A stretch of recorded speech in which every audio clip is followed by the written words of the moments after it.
Assalamualaikum warahmatullahi wabarakatuh. Alhamdulillah summa salat summa salam amma ba'd. Alhamdulillah, pada malam hari ini kita masih diberikan kesehatan oleh Allah Subhanahu wa taala. Yang dengan kesehatan ini kami masih diberikan keistiqomahan untuk berbagi ilmu berupa kajian kitab, dengan harapan semoga apa yang telah kami sampaikan menjadi nasihat untuk diri kami sendiri dan juga bisa memberikan kemanfaatan untuk orang lain. Di sini kami melanjutkan pembahasan kami kemarin terakhir. Kita sudah membahas terkait yurithul hifd atau pembahasan terkait sesuatu yang bisa mewarisi hafalan. Artinya dengan beberapa cara itu kita bisa diberikan kemudahan dalam menghafal sebuah ilmu atau pelajaran. Kemarin terakhir kita juga sudah memberikan tipsnya, bisa dilihat di video sebelumnya, terkait makanan yang bisa membuat kecerdasan akal, setelah itu bisa menguatkan hafalan. Itu bisa dicek di sebelumnya. Bismillahirrahmanirrahim. Di sini kami akan sedikit melanjutkan, masih pada pembahasan yurisul hifdi wa yurithun nisyan. Kemarin sudah kita membahas selesai terkait sesuatu yang bisa mewarisi kemudahan dalam menghafal. Kali ini saya akan membahas sesuatu yang bisa mewariskan atau membuat sebuah kelupaan. Ini kita bahas. Langsung saja, bismillahirrahmanirrahim.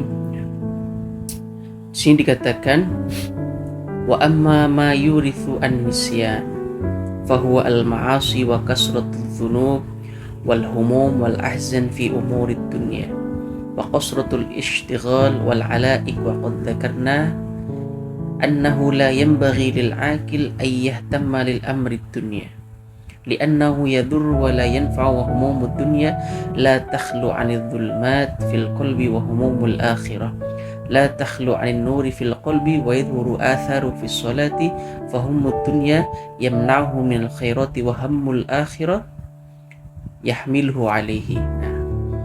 Di sini pada pembahasan awal terkait sesuatu yang bisa mewariskan kelupaan atau sesuatu yang bisa membuat lupa. Artinya ketika seorang dalam hal apapun, artinya dalam dia sedang proses belajar ataupun yang lain, ini adalah nanti yang bisa mewariskan kelupaan itu di sini. Di sini dikatakan bahwa yang pertama, sesuatu yang bisa mewariskan lupa adalah fahuwa al-ma'asi. Yang pertama adalah kemaksiatan. Maka seseorang itu disuruh untuk seperti di atas kemarin, bahwasanya diperbanyak untuk takwa dan untuk menjauhi kemaksiatan, karena kemaksiatan itu sendiri bisa membuat seseorang itu lupa. Terus yang kedua adalah wa kasratul dzunub. Termasuk hal yang bisa mewarisi kelupaan adalah karena seseorang tersebut itu adalah karena kebanyakan dosa. Banyak orang yang banyak dosa itu biasanya susah menghafal. Ini termasuk wa kasratul dzunub, karena seseorang susah menghafal atau menerima ilmu itu karena karena banyak dosanya. Yang selanjutnya adalah wal humumi wal ahzani. Maka termasuk sesuatu yang bisa mewarisi kelupaan selanjutnya adalah wal humum wal ahzan fi umurid dunya. Orang tersebut itu adalah disibukkan dan juga dibuat susah atau dibuat gelisah dalam urusan dunia.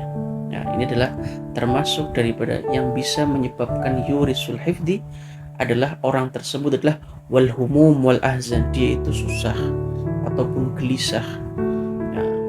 Itu dalam hal apa? Fi umurid dunia, dalam perkara dunia, itu juga membuat ilmu itu susah masuk. Ya. Makanya di sini dikatakan annahu la yanbaghi lil aqil ayyahtamal lil amri dunya. Maka sih dikatakan bahwasanya orang yang mempunyai akal, nah, artinya di sini itu dikatakan seorang pelajar ataupun nanti ketika seseorang itu sudah alim, orang yang mempunyai akal itu disuruh tidak diperbolehkan untuk ayyahtamal lil amri dunya. Dia itu tidak diperbolehkan bahasanya tergila-gila akan dunia. Itu nggak boleh. Makanya ini termasuk daripada tips itu agar hafalan kita kuat, akal kita itu semakin tajam. Itu kita nggak boleh disibukkan dengan adanya dunia. Di sini dikatakan bahwasanya adalah li'annahu yadhurru wa la yanfa'u wa humumud dunya la takhlu 'anid dhulmati fil qalb. Karena bahwasanya dengan adanya kita tergila-gila akan dunia itu akan membahayakan akal kita dan juga tidak memberikan manfaat kepada akal kita. Nah, di sini dikatakan bahwasanya wa humumud dunya la tahlu 'anid dhulmati fil qalb. Karena seseorang yang ketika dia itu cinta akan dunia, ya, maka dia akan membuat bahasanya membuat kegelapan di dalam hati. Nah, atau bahasanya rupak ya. Makanya orang yang ketika disibukkan dengan dunia entah apapun, itu nanti akan membuat hati itu gelap atau rupak bahasanya. Nah, sini dikatakan wa humumul akhirah la takhlu 'anil nur fil qalbi.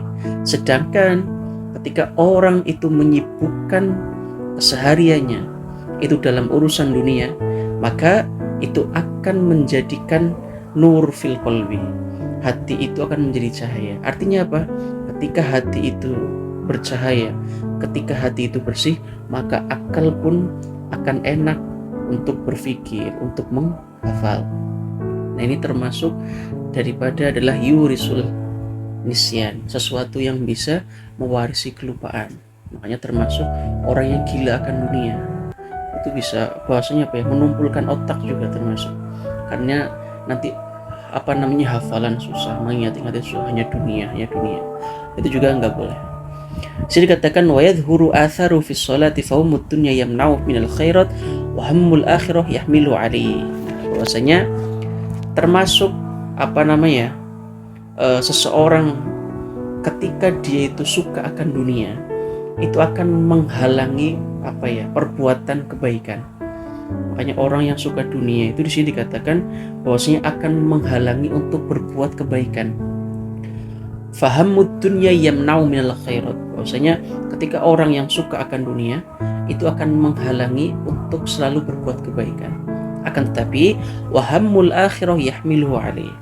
Akan tetapi ketika seseorang itu selalu disibukkan akan amal akhirat, maka dia akan diberikan kemudahan dalam kebaikan. Ini penting. Makanya termasuk daripada adab seorang santri itu ketika mungkin proses belajar nggak boleh terlalu memikirkan dunia. Ya udah, artinya kita fokus. Ketika kita sedang belajar, ya udah, tugas kita belajar, mengaji, mutolaah, menghafal, itu sudah cukup.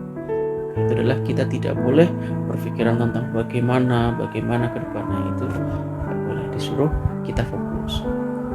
Nah, di sini dikatakan bahwasanya termasuk wal ishtighal bis salat 'ala al khusyu' wa tahsil ilmi yunfi al ham wal hazn, bahwasanya melaksanakan salat dengan khusyuk itu juga termasuk nanti bisa menghilangkan kesusahan. Makanya di sini dikatakan bahwasanya wal istighol bis salat al khusyu' nanti bisa yunfi al aham wal hazan. Orang yang ketika beribadah, artinya beribadahnya itu totalitas, maka seseorang itu pasti jarang galau. Nah, ini bahasanya jarang galau. Makanya orang yang ketika dia tekun mungkin dalam beribadah, dalam jamaah, dalam mengaji, itu jarang sekali orang-orang tersebut itu galau. Jadi dikatakan bahwasanya wal ishtighal bis salat 'alal khusyu' maka yunfi alham wal hazan. Maka dia bahasanya akan dihilangkan daripada kesusahan dan juga kesedihan dalam hatinya.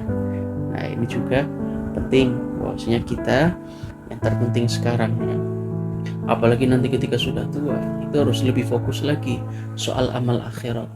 Artinya kita nggak boleh bahwasanya tergila-gila dengan dunia tadi. Artinya kita tersibukkan oleh dunia, tapi kita malah melupakan adanya akhirat. Nah, ini termasuk nggak boleh. Nah, di sini dikatakan yang terakhir, dan terakhir itu dikatakan bahwasanya wa amma asbabun nisyanil ilm fa aklul kusbarah ar-rutbah wat tuffah al-hamid wan nadru ilal maslub wa qiraatul khatti al-maktub alal hajjaratil kubur wal mururu baina kitaril jamal wa ilqaul qamilil hayy alal ardi wal hijamah ala naqratil qafa kulluha yurisun nisyan. Maka termasuk daripada sesuatu yang bisa mewarisi kelupaan. Nah, ini kalau dalam ta'limul ta'lim dikatakan bahwasanya termasuk adalah nanti dicontohkan sering makan ketumbar bahasanya ya. Fa'aklul kusbarah, termasuk nanti adalah memakan buah apel yang asam. Termasuk seseorang sering melihat salib, berarti simbolnya orang agama Kristen ya, itu juga akan bisa menghilangkan atau menumpulkan otak. Terus selanjutnya adalah termasuk membaca tulisan yang berada di kijing kuburan itu juga kita bahwasanya disuruh dihindari, bahasanya dihindari ya, karena itu termasuk bahwasanya yurisun nisyan. Itu semua ketika kita sering melakukan itu tadi bahwasanya bisa mewariskan adanya kelupaan pada kita. Nah, ini penting sekali ya, bahwasanya kita sebagai pelajar kita harus tahu adabnya, bagaimana cara belajar agar kita dipundahkan dalam belajarnya. Mungkin itu ya, kurang lebihnya mohon maaf, semoga bermanfaat. Nah, ini kita sudah terakhir. Nah, maksudnya besok kita pembahasan terakhir, setelah itu bisa nanti ganti kajian terkait kitabnya. Terima kasih, semoga bermanfaat. Wallahul muwaffiq ila aqwamit thoriq wal 'afwu minkum. Wassalamualaikum warahmatullahi wabarakatuh.